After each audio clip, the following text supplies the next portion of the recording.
കൊച്ചി മെട്രോയുടെ തൃപ്പൂണിത്തുറ ടെർമിനൽ പ്രധാനമന്ത്രി നരേന്ദ്രമോദി നാളെ നാടിന് സമർപ്പിക്കും. ആലുവ മുതൽ ആരംഭിച്ച കൊച്ചി മെട്രോയുടെ ആദ്യഘട്ടത്തിലെ അവസാന സ്റ്റേഷനാണ് രാജനഗരിയായ തൃപ്പൂണിത്തുറയിൽ നാളെ പൊതുജനത്തിനായി തുറന്നു നൽകുന്നത്.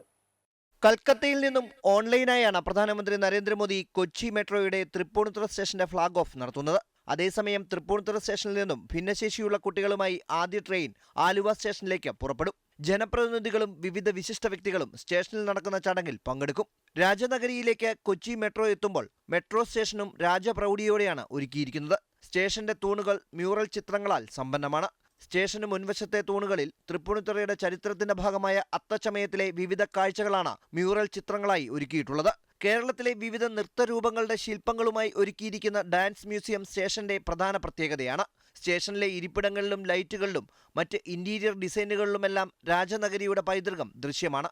1.35 ലക്ഷം ചതുരശ്ര അടി വിസ്തീർണമുള്ള സ്റ്റേഷനിൽ 40,000 ചതുരശ്ര അടി ടിക്കറ്റ് ഇതര വരുമാനത്തിനായി മാറ്റിവെച്ചിട്ടുണ്ട്. ഒരറിയിപ്പുണ്ടാകുന്നതുവരെ ആലുവയിൽ നിന്നും SN ജംഗ്ഷൻ വരെയുള്ള 60 രൂപ ടിക്കറ്റിൽ തന്നെ തൃപ്പൂണിത്തുറ വരെ എത്താം. ആലുവ മുതൽ തൃപ്പൂണിത്തുറ സ്റ്റേഷൻ വരെ 25 സ്റ്റേഷനുകളുമായി 28 കിലോമീറ്റർ ദൈർഘ്യമാണ് കൊച്ചി മെട്രോ ഒന്നാം ഘട്ടത്തിൽ പിന്നിട്ടിരിക്കുന്നത്. തൃപ്പൂണിത്തുറയുടെ രാജകീയ പ്രൗഢി നിലനിർത്തിക്കൊണ്ടാണ് കൊച്ചി മെട്രോയുടെ ആദ്യഘട്ടത്തിലെ 25ാമത് സ്റ്റേഷൻ തയ്യാറായിരിക്കുന്നത്. മെട്രോ സ്റ്റേഷനിൽ നിന്നും ക്യാമറമാൻ വിനോദ് കൽവാറ്റയ്ക്കൊപ്പം രജിത് കുമാർ, അമൃത ന്യൂസ്.